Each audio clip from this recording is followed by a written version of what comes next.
Hello again. This is Gerard Evans. Today I'm going to talk about Standard 8, my submission and reflection. Standard 8, looking at meaningful engagement of families and communities. Effective educational leaders engage families and the community in meaningful, reciprocal, and mutual beneficial ways to promote each student's academic success and well-being. Um, so, just looking at the first guiding question here, how does an effective leader create and sustain positive, collaborative, and productive relationships with family and communities for benefit of students?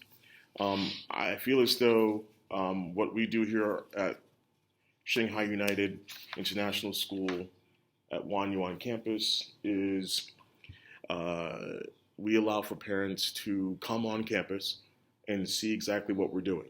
Um, if you want to create a positive environment for parents to actively participate on at school, then one approach is actually allowing parents to come on campus. Now, I do know that COVID-19 has made that a challenge for many schools in Shanghai and in China in general. But if you want to create and sustain positive relationships, it starts with actually having a conversation face to face and having people feel comfortable enough to come on campus and see exactly what's going on. Like, there's nothing to hide here. And our gates, for the most part, are open for parents. We typically have a meeting once a month with the parent support group. And once again, like inviting representatives from each grade to come on campus and see what we're doing and have conversations and ask questions is a key component to sustaining and creating a positive um, environment for our parents, and that is beneficial for our students. Two-way communication, the next guiding question.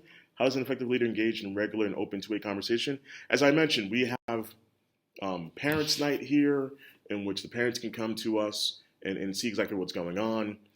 We have daily announcements about what we do on campus to the students here so they can tell their parents. We send weekly newsletters out to tell parents what we're doing during the week and so forth. And so there's a lot of information going out in which it will hopefully encourage two-way conversation via email or WeChat. Like, parents, I feel as though they reach out to the Chinese staff, not so much to the international staff, and that's probably largely due to language issues. But like, we're trying to have a dialogue, not a monologue, and so we're always trying to make sure that our parents feel comfortable enough to actually have that conversation with us, with the administration, and at times with the parents. Like, we'll have parent-teacher conferences, and so once again, we're trying our best to make sure that there is a two-way conversation going on between us and the parents.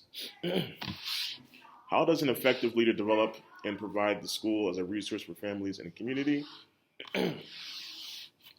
So we have a program called CUG, which is like college university guidance, and through that program, we not only talk about college, we talk about life itself.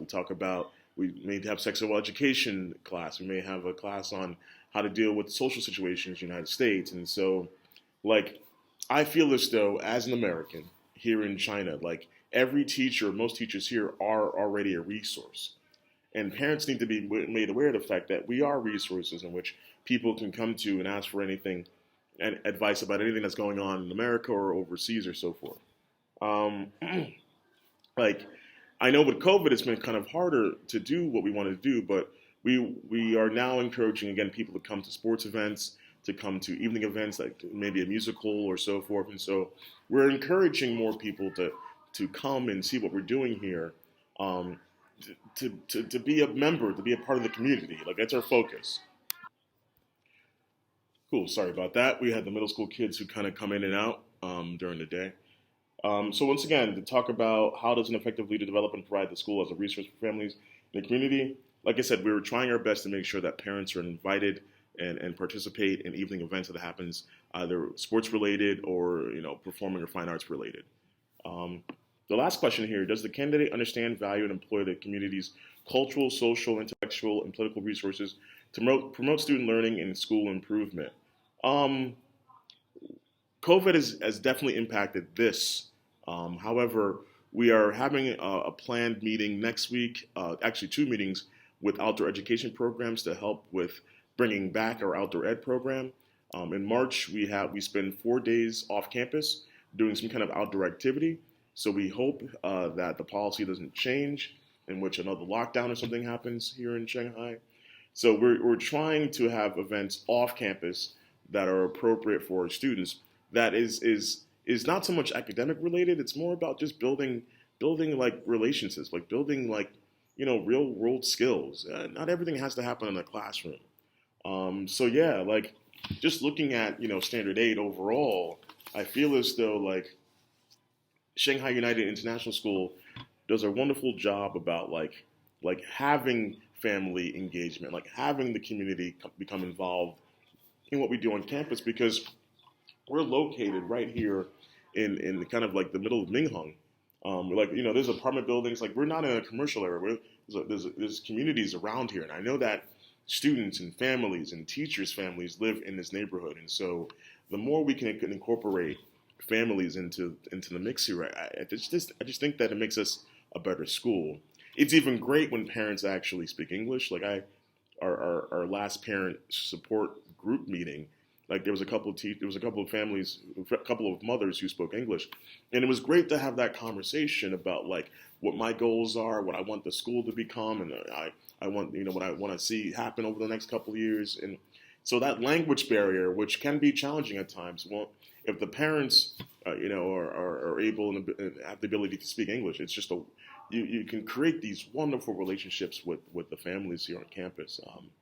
I mean, this campus is the first true international school I've worked at here in China, and I can tell like the major differences. The fact that like they're definitely promoting more of an international voice here, which I enjoy and I like, and so it gives me an opportunity to have these conversations with families about like my educational background, like my experience in a public school and private school environment in America, and now trying to bring that here to China. So thank you for your time.